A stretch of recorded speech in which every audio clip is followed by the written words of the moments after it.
Bienvenidos a este su canal. Realmente estoy muy emocionado por este tema. Este es un tema fabuloso, genial, genial. Así que te recomiendo que te quedes sin importar si eres creyente, no eres creyente, si de repente eres creyente, pero tienes unas convicciones diferentes a las que voy a explicar, o de repente eres judío, este video llega a ti y eres judío o de ascendencia judía.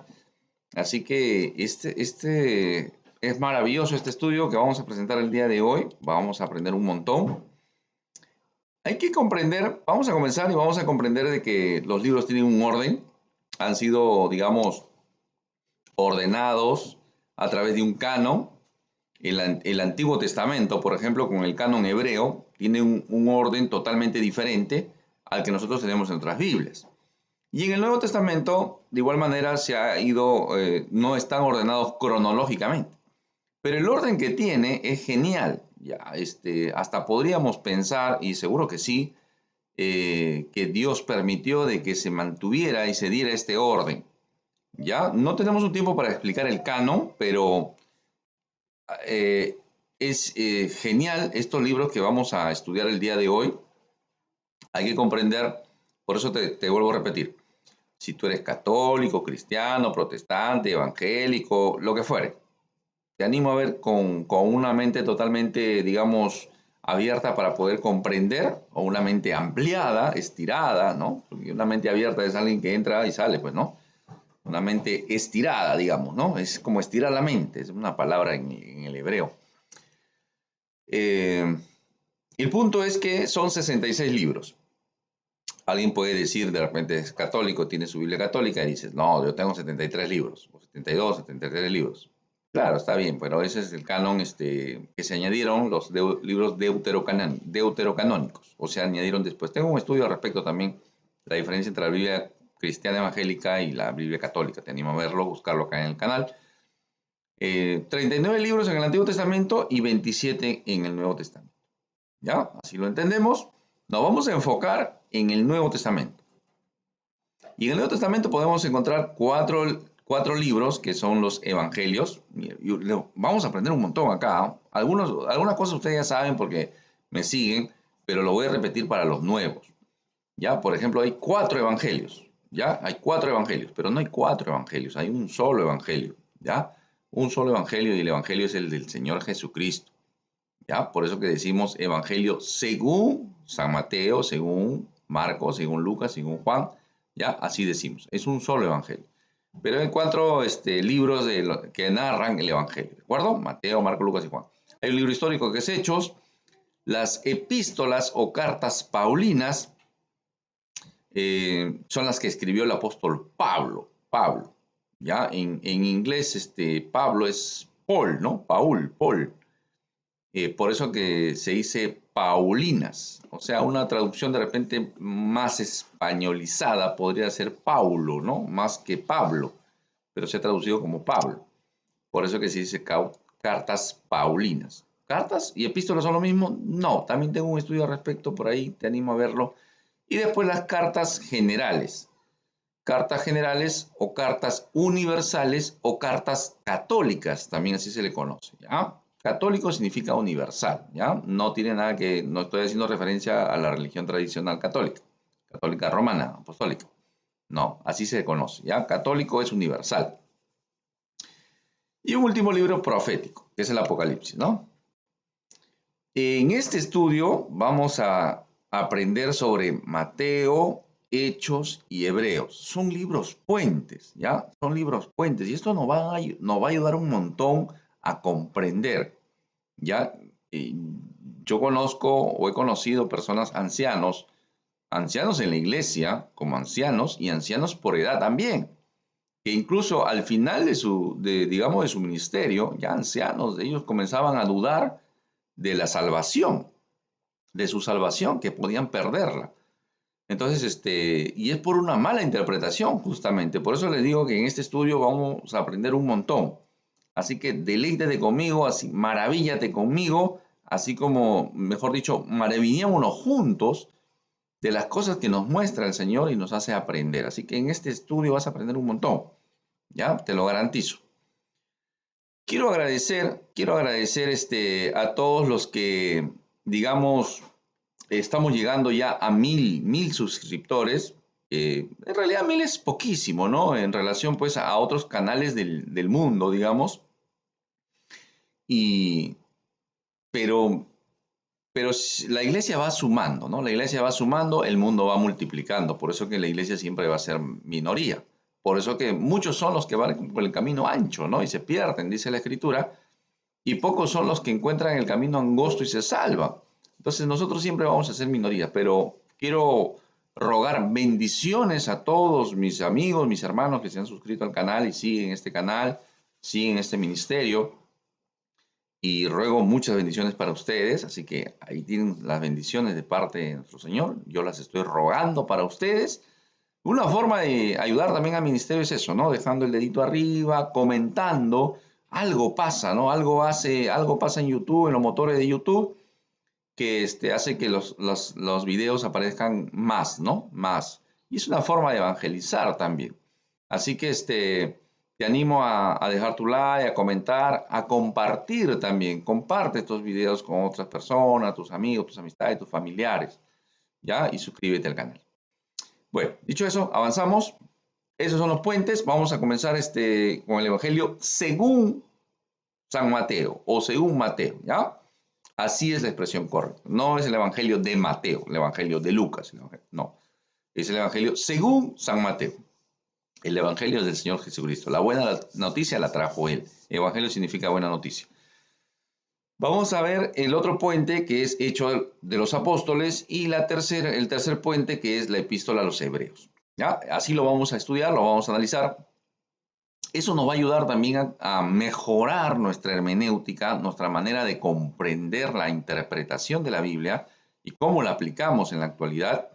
Y la interpretación correcta, la exégesis, la interpretación correcta nos va a ayudar y nos va, digamos, hay veces que dicen, no, mira, la Biblia se contradice en esto y acá dice una cosa y acá dice otra cosa. Mira, acá dice una cosa y acá dice justamente porque se desconoce estos estudios y no trazamos bien la escritura. ¿Ya? Así que esto nos va a ayudar un montón. Hay marcos teológicos como la teología del pacto, los dispensacionalistas. También tengo un estudio al respecto, te animo a buscarlo y verlo. Ya, no lo voy a explicar acá. Pero cualquiera sea tu postura teológica, somos hermanos en Cristo. ¿De acuerdo? Si tú eres la teología del pacto, eres bautista, lenecista, pentecostal, presbiteriano, anglicano, luterano, arminiano, calvinista, cualquiera sea, somos hermanos en Cristo. ¿Ya? Eso no nos hace diferente. No nos peleemos por eso como iglesia. El que se goza es el enemigo de nuestras almas. Así que somos hermanos en Cristo. Sencillo y llanamente así. ¿Ya? Ahora, podemos tener diferencias escatológicas y podemos tener diferencias neumatológicas, seguro que sí, pero son doctrinas generales en todo caso, no son doctrinas fundamentales. Si alguien me dice, ¿sabes qué? Jesucristo no es Dios, ahí sí definitivamente no somos hermanos en Cristo. Hasta primos podemos ser, pero no hermanos, ¿de acuerdo? Entonces, ella es una secta y necesita. Y si tú de repente eres mormón, testigo de Jehová, adventista, cualquier otra secta o religión, católico de repente, no hay problema. Quédate y estudia la escritura. Acá lo que hacemos es estudiar la escritura. Yo enseño lo que Dios dice en la escritura, en la Biblia, no lo que yo creo, lo que me han contado, no, lo que dice Dios. Por eso, ¿uno tiene que alinearse a alguna postura teológica? Claro que sí, claro que sí. ¿Uno puede ser la teología del pacto? Claro, y tiene su propia interpretación escatológica del fin de los tiempos. Que dicho sea de paso, no es el momento del estudio, estamos preparando ya el estudio a nivel de seminario sobre escatología bíblica, así que te animo a suscribirte al canal y estar atento, porque eso es lo que se viene. Terminamos consejería bíblica y empalmamos con escatología. Se hace necesario, imperioso, estudiar escatología bíblica. Hay tantas cosas, incluso se interpretan malas cosas, los hermanos están perdidos incluso, ¿ya? Entonces necesitamos estudiar, ¿ya? Entonces estos puentes nos van a ayudar bastante a mejorar nuestra hermenéutica y nuestra exégesis, la interpretación correcta de la escritura. Yo les hago una pregunta a ustedes, ¿quién fue el último profeta del Antiguo Testamento? Puede ser que tú seas nuevo, no sepas nada de la Biblia y no sepas quién fue el último profeta del Antiguo Testamento. Pero si tú agarras tu Biblia, te vas a dar cuenta, y muchos me dirán que es Malaquías. Claro que sí, Malaquías. Pero esa es la respuesta que me están dando, están equivocados. No, el último profeta del Antiguo Testamento no es Malaquías. El último profeta del Antiguo Testamento es Juan el Bautista. ¿Por qué? ¿Por qué? Y ahora cuando entendamos los puentes, nos vamos a dar cuenta por qué. ¿Ya? Y si somos un poco más,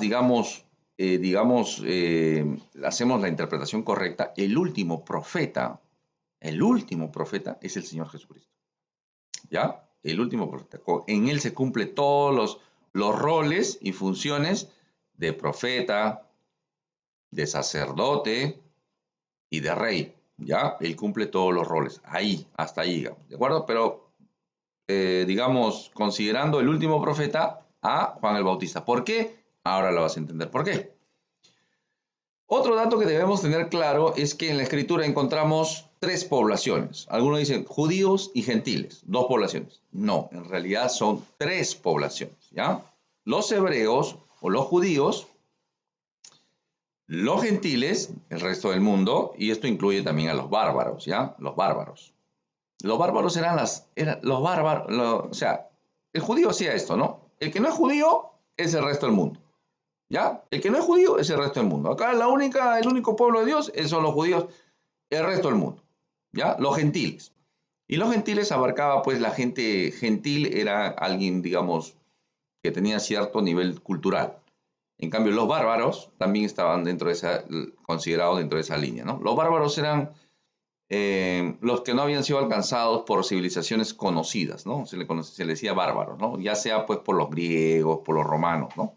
Y el nombre bárbaro viene en realidad de una burla, ¿no? Porque como hablaban dialectos o idiomas diferentes a los conocidos, entonces los griegos, los romanos, escuchaban a estos hombres y los escuchaban balbucear, ¿no? Decían barbar, barbar, barbar. Y entonces, a raíz de eso, como lo entendían como barbar, barbar, entonces por eso le decían bárbaros, ¿no? Bárbaros, por los sonidos onomatopéicos que producían al comunicarse. ¿Cuál es la tercera población? Judíos y gentiles. ¿Cuál es la tercera? Nosotros, los cristianos, los creyentes, la iglesia, los cristianos. ¿Ya? Muy bien, eso hay que entender. Comenzamos con Mateo. Mateo sería nuestro primer puente. Mateo hace la transición entre el Antiguo Testamento y el Nuevo Testamento. ¿Ya? El Antiguo Testamento y el Nuevo Testamento. Mateo hace ese primer puente. ¿Ya? Por eso que he llamado este estudio los puentes. Estos tres libros son los libros puentes. Mateo hace ese puente entre el Antiguo Testamento y el Nuevo Testamento. ¿Y cuándo comienza el Nuevo Testamento? Con Mateo uno puede decir, claro que sí, pero ¿cuándo exactamente comienza? Y ahí es donde tenemos que entender. Dice, ¿cuándo comienza? Cuando el Señor Jesucristo establece el nuevo pacto. Acordémonos que testamento, diateques en el griego, ¿ya? Permítanme hacer estos tecnicismos porque el estudio nos permite. Esto no es una prédica, así que con ustedes puedo hacer yo tecnicismos para que ustedes después puedan investigar, ¿ya?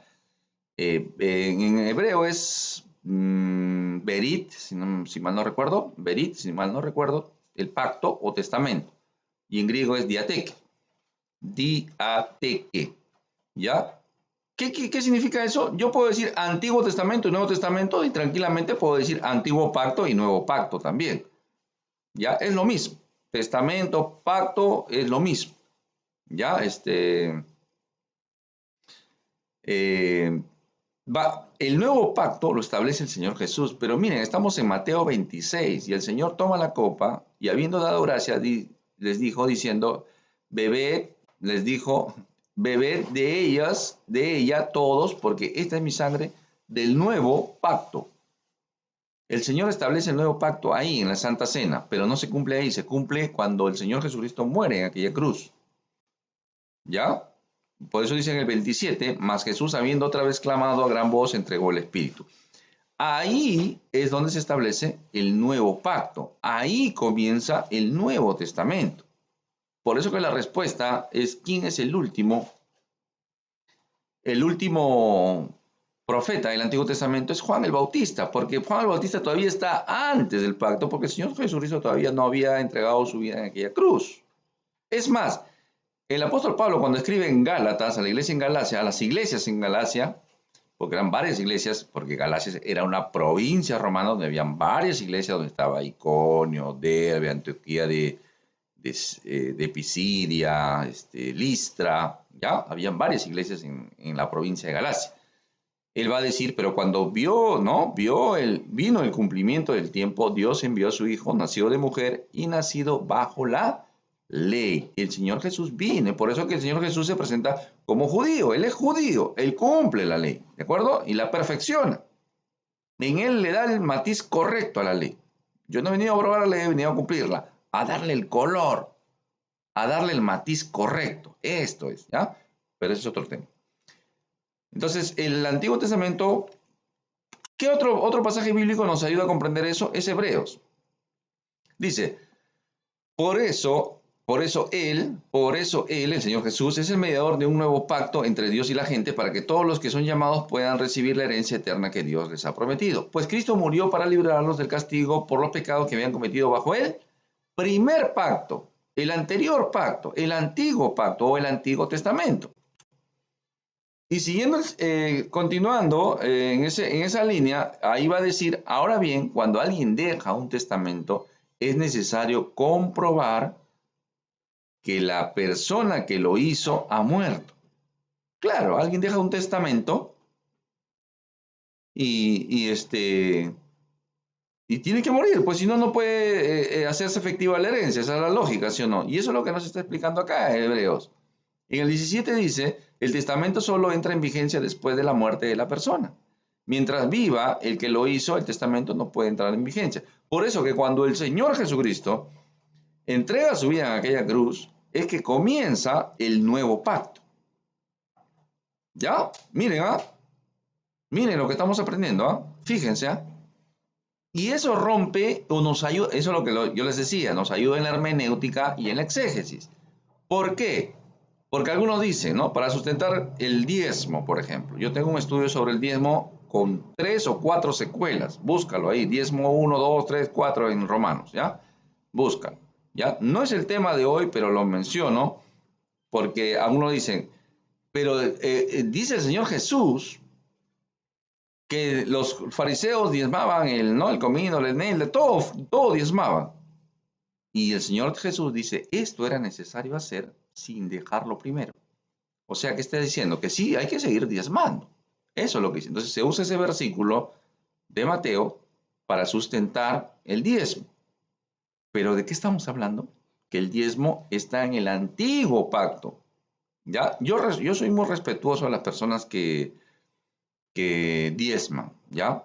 Yo soy muy respetuoso, y yo soy muy respetuoso de eso, mis hermanos, y somos hermanos en Cristo, ¿de acuerdo? Esto puede afectar incluso a algunos pastores, saben esto, pero siguen enseñando sobre el diezmo. ¿Por qué? Porque cuando les enseñan que no se debe diezmar en la iglesia, porque es un tema del antiguo pacto, vean el estudio del diezmo, mis hermanos. Lo que se debe enseñar, tienen miedo porque los hermanos ya no ofrendan, ya no diezman, ya no aportan financieramente y la iglesia necesita sostenerse, mis hermanos. Necesita sostenerse. Entonces es importante de que ustedes ofrenden en su iglesia local. Recursos financieros, claro que sí, la luz, la comida, el sustento y todo lo demás, mis hermanos, los ministerios, las misiones. Se necesita dinero. ¿Ya? Entonces, por eso les digo, yo soy muy respetuoso a las personas que diezman en sus iglesias, pero lo mejor sería es enseñar a la iglesia a adorar a Dios con las finanzas. Hubiera mucha más abundancia en las iglesias, pero ese es el problema, que somos duros de corazón y nos cuesta llevarnos la mano al bolsillo para ofrendar para nuestra iglesia, pero somos muy ligeritos para gastar el dinero en cosas que son banales, que son vacías, que no producen, que no se hace riqueza en el cielo. ¿Ya? Tengo un estudio sobre eso, te animo a verlo, ¿de acuerdo? Pero no es ese versículo. Se dan cuenta que ese versículo entendemos que el Señor Jesús está en una era del antiguo pacto. Y ese versículo o lo que él está diciendo es para los judíos. ¿Ya? Vamos avanzando. ¿Qué más? En Mateo, el Señor Jesucristo es anunciado como rey. Él es el hijo de David. Por eso cuando dice, hijo de David, ten misericordia de nosotros, ¿sí? Bartimeo, el ciego Bartimeo, cuando el Señor iba pasando por Jericó, ¿sí? ¿Será este el hijo, el Mesías prometido? Mesías y Cristo significan lo mismo, ¿ya? Mesías en hebreo, Cristo en griego. Ambos son lo mismo, sino que están en diferentes idiomas. ¿Pero qué significan ambos? Significa ungido, ungido, ungido. ¿A quiénes se ungía? A los reyes, a los profetas, a los sumos sacerdotes, se ungía.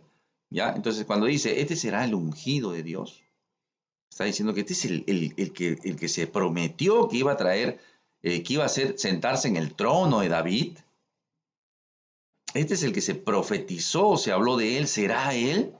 Entonces, cuando alguien decía hijo de David, estaba reconociendo que el Señor Jesús era el Mesías, que era el Cristo, que era el Rey.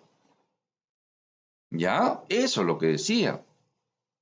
Eso es lo que estaban diciendo. Entonces, el Señor Jesucristo viene como Rey, como el que tenía que sentarse en el trono de David, que nunca iba a caer, porque el trono de David cayó. Acordémonos, Salomón, su hijo, se partió el reino y todo lo demás. Reino vacante. No hay nadie en ese trono, solamente el Señor Jesucristo. Él es Él es el Rey. Y para confirmar eso, el Señor Jesús hizo señales, prodigios, milagros. Todo en el Antiguo Testamento, el que venía de parte de Dios tenía que sustentarlo con señales. ¿Ya? Así tenía que ser. Todo el que iba tenía que tener señales, tenía que hacer señales, milagros, prodigios, y el Señor lo hizo. Cuando Juan el Bautista duda, ¿no? Está en la cárcel, dijo, ¿y será realmente Jesús el que debía de venir? Entonces manda a preguntar con sus discípulos y le pregunta, le tenía a buscarlo, esto no está en el estudio, ya está saliendo ahorita, como plus, te animo a buscarlo. Juan Bautista como que duda, ¿no? Porque él iba anunciando, preparando al rey que venía. No era digno ni de amarrar las sandalias, dice que venía, ¿no? O sea, venía el rey. El reino de los cielos se ha acercado. Ese es el anuncio, ¿o no? Claro, ese es el anuncio. Ya estás entendiendo, ¿sí o no? Si tú has leído un poquito, has estudiado un poquito, ya estás entendiendo. Y si tú primera vez estás viendo esto, también vas a ir entendiendo más. Es de ahí la importancia del estudio bíblico. Entonces, van los discípulos de Juan el Bautista y le dicen, porque Juan el Bautista estaba preso, ¿no? Dice, uy, ¿qué hago preso acá? Yo debería estar ahí con el rey, a su lado, ahí apoyando al reino. Y él duda y no, y envía, pues, ¿no? A sus discípulos y le dice, Señor, dice Juan Bautista, si tú eres el que había de venir. Y el Señor Jesús, ¿qué le dice? Los ciegos ven, los cojos andan, la gente recobra la vida. O sea, claro, porque eso es lo que en el Antiguo Testamento se había dicho, que cuando venga el Mesías haría estas cosas. Y el Señor las estaba haciendo. Entonces, Él era el rey. ¿Ya? Entonces, habían señales, habían prodigios. Y ahí hay que hacer un acápite o un punto importante, es que los gentiles o la iglesia no necesita señales y prodigios. Las señales y prodigios eran para los judíos, pero no para la iglesia. Ese es un punto interesante, pero vamos avanzando. Mateo 12, en Mateo 12 es crucial, ¿no? Mateo 12 es crucial. Es más, los versículos y los capítulos fueron añadidos en el tiempo, ¿no? A lo largo de los siglos fueron añadidos. No habían capítulos y versículos. Por eso que yo soy muy cuidadoso cuando hago referencia a algún tema de numerología dentro de la Biblia, ¿ya? Porque no son inspirados, digamos, ¿no? Pero entendemos que también la mano de Dios estuvo ahí, ¿no? Y Mateo 12, 12 es el número de los judíos. Y en Mateo 12 siempre hago esos acápites o siempre hago esos hincapiés para que no se diga, ah, el hermano entra en la numerología, está hablando tonterías. No, no. Por eso yo siempre lo digo con mucho cuidado. Pero justo cayó Mateo 12 el rechazo de quién? Del rey. ¿Por parte de quién? de su pueblo, de su gente, de los judíos, de los israelitas, de los hebreos. ¿Ya? Ahorita voy a dar un dato sobre eso. Entonces, acá rechazan al Señor Jesús como rey. Lo rechazan y el Señor cambia. El Señor cambia su manera de presentar el reino.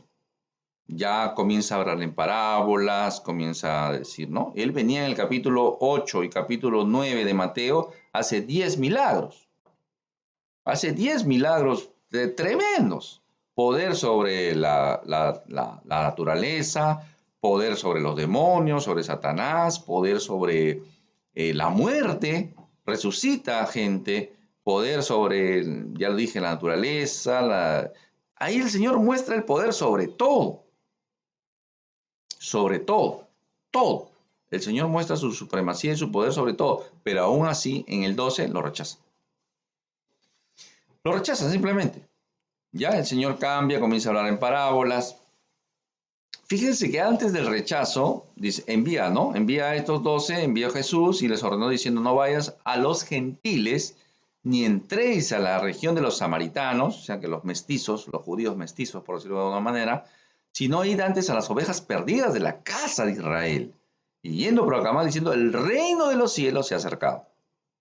Sanad enfermos, resucitad muertos, limpiad leprosos, echad fuera demonios. De gracia recibiste, dad de gracia. ¿Qué está diciendo acá el Señor Jesús? Le está diciendo, no vayas a los gentiles. Acá el llamado es al pueblo de Israel, a la nación de Israel, al pueblo de Dios. No te metas con los gentiles. Ni siquiera vayas con los samaritanos, que son judíos mestizos o mezclados, por decirlo de una manera. Solamente a los de la casa de Israel. ¿Ya? Miren, y les dice, y iban a hacer señales, sanar enfermos, resucitar muertos, todo esto iban a hacer. Y lo hicieron y vinieron, pero maravillados. Mira, Señor, hasta los demonios nos hacen caso, dice, ¿no? Venían maravillados. ¿Ya? Pero ¿qué pasa después del rechazo? Este es el capítulo 10. ¿El rechazo en qué capítulo es? En el 12. ¿Qué pasa en el 10? Van a la casa de Israel. Después del 12 el rechazo cambia. Ya cambia. Porque el Señor va a decir ya en Mateo 28, lo que se conoce como la Gran Comisión, dice, entonces Jesús se acercó y les habló diciendo, toda potestad me fue dada en el cielo y en la tierra, yendo pues, discipulad a todos los gentiles. Bautícelos en el nombre del Padre y del Hijo y del Espíritu Santo, enseñándoles a guardar todas las cosas que os mandé y aquí yo estoy con vosotros todos los días hasta el fin del siglo. Cambió, se extendió. Ya no solamente para los judíos, sino ahora se extendió este llamado, este anuncio a los gentiles, al resto del mundo, a todas las naciones, traduce otra versión. ¿Ya? Interesante. Podemos ver algunos paralelos, ¿no? Entre el Antiguo Testamento y el Nuevo Testamento en Mateo, ¿no? En Mateo, que es el libro puente que estamos estudiando, ¿no? Que Egipto va José, José también baja a Egipto, permanece en Egipto también. Herodes manda a matar a los niños, Faraón manda a matar a los niños varones. Hay un paralelo entre el Antiguo y el Nuevo y Mateo, ¿de acuerdo? Y acá hay más datos todavía. Agua en bautismo, agua en el Mar Rojo, mi amado hijo, Israel mi hijo mayor, en el desierto, el Señor Jesús también fue al desierto, Israel es puesto a prueba, Jesús también puesto a prueba, Moisés ayuna 40 días, el Señor Jesús también, Moisés recibió la ley en el monte Sinaí, el Señor Jesús da un nuevo sermón, una nueva manera de vivir en el reino, ¿ya? Por eso que algunos teólogos hacen esa distinción. ¿Ya? Que el Sermón del Monte es para la nación judía, para los judíos, ¿ya? Y el reino de los cielos es el reino ofrecido a los israelitas, a los judíos, a los hebreos, ¿ya? El reino de Dios es para la iglesia, ¿ya? Se puede hacer esas distinciones, algunos teólogos lo hacen, ¿ya? Hubo 10 plagas, ¿no? Dios mostrando su poder a través de Moisés, con las 10 plagas, el Señor Jesús también en capítulos 8 y 9 muestra ese poder sobre todo, ¿no? Ya lo mencioné. Entonces se pueden hacer más cosas todavía, ¿ya? Hay muchos más datos al respecto, pero necesitamos avanzar. Y cuando uno comprende que Mateo es un libro puente, entendemos, por ejemplo, el don de echar fuera demonios, ¿no? El don de echar fuera demonios, como vemos como cuando salen los discípulos en la primera misión, vienen maravillados de que los demonios se sujetaban, pero pasa ya en el capítulo Mateo 17, si mal no recuerdo, 14, 17, no recuerdo, no tengo el dato, pero ustedes se van a dar cuenta de que ya no pueden expulsar un demonio. Y la gente le dice, mira, oye, tus discípulos no han podido expulsar este demonio. Entonces el Señor Jesús llama la atención y le dice, ¿no? Y después sus discípulos le preguntan, oye, ¿por qué no, Señor? ¿Por qué no pudimos, no? Y el Señor le dice el por qué. Pero ahí entendemos que las cosas ya fueron cambiando. Ya fueron cambiando. Por eso que en la actualidad nosotros no tenemos esa capacidad de reprender demonios, de pisarle la cabeza a Satanás, de maldecirlo, de insultarlo, de atarlo, de amarrarlo. Eso no tenemos esa capacidad bíblicamente hablando. Si yo saco un versículo incluso de Hechos, que ahorita lo vamos a ver, nos vamos a dar cuenta de que no es así. No es así. Entonces, la única capacidad que nosotros tenemos es rogarle a Dios que intervenga para poder expulsar un demonio. Yo no puedo conversar con un demonio, no puedo discutir con un demonio. Es el Señor quien hace eso. ¿Ya? Entonces hay que tener en cuenta eso. Pero las cosas cambiaron. La diferencia entre las misiones, ya la vimos, ¿no? En una van a la casa de Israel, le dicen, tranquilos, vayan con lo que tienen, ahí ustedes van. Pero después el Señor le dice, oye, las cosas cambiaron, ahora se van como ovejas entre lobos, tengan todo lo que tengan, hagan, cambien, amárrense, ármense y todo lo demás, ¿ya? Hay bienaventuranzas, comienzan las bienaventuranzas y después vienen los ayes, ¿no? Hay unos ayes. Las cosas cambiaron. El Señor ofreció una cosa acá y después del rechazo las cosas cambiaron. Hay ayes para los religiosos. ¿Ya? Los ayes son contrarios a las bienaventuranzas. ¿Ya? El perdón era condicional. Perdonen para que el Señor les pueda perdonar. Lo que ustedes perdonen, Dios les va a perdonar. Hay una condicional, capítulo 6, ¿no? Mateo 6. Después el perdón ya es incondicional. La cosa cambió. ¿Ya? Por eso que no hay contradicción en las escrituras. Hay mala interpretación, unas malas consideraciones, nada más por hacer una mala exégesis.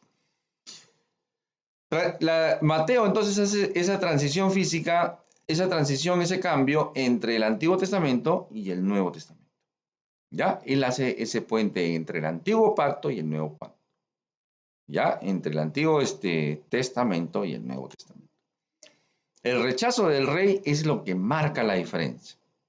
Vamos a hacer una suposición. Vamos a suponer de que el pueblo de Israel, los líderes religiosos hubieran aceptado al Señor Jesús. En ese momento el Señor hubiera cambiado las cosas, el Señor hubiera acercado el reino y hubiera recibido y hubieran cambiado las cosas. Hubieran cambiado las cosas. Por eso que cuando Poncio Pilato le pregunta, oye, tú dices que tú eres rey. Sí, pero mi reino no es de acá. Mi gente que debió recibirme no me ha recibido. Por tanto, no es mi reino de acá. ¿Se dan cuenta? ¿Van entendiendo? Por eso, el Señor Jesucristo es el Rey. Es el Rey prometido, el Mesías, el ungido, el Cristo. ¿Ya?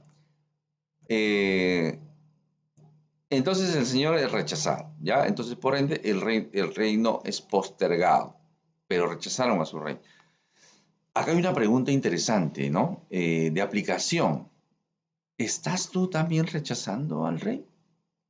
¿Estás tú también rechazando a tu Señor ahora en la iglesia? De repente lo estás haciendo. Tú puedes tener una religión. Por eso yo comencé diciendo, si tú eres de cualquier religión, sigue viendo este estudio. Sigue viendo este estudio. Acá lo que hacemos es abrir la escritura y estudiar la escritura. Entonces, de repente tú tienes una religión, eres muy devoto. Tú eres hasta, haces penitencia, o eres un peregrino de esos que se arrastran por la calle cargando imágenes o cruces y crees que por eso agradas a Dios. Y estás perdido. De repente tú crees que porque no tomas café o guardas ciertos días, eres más espiritual. o estás más cerca de Dios. En realidad no, estás en rebeldía contra Dios. La única forma de reconciliarnos con Dios es a través del Señor Jesucristo, teniendo una relación personal con Él. Y para eso necesito arrepentirme y venir en fe a Él. Esa es la condición. No hay nada más. No tienes que hacer ninguna obra, ni flagelarte, ni castigarte, ni nada. ¿Y tú crees que porque eres rico y donas dinero para los pobres eres salvo? También estás equivocado. También estás equivocado.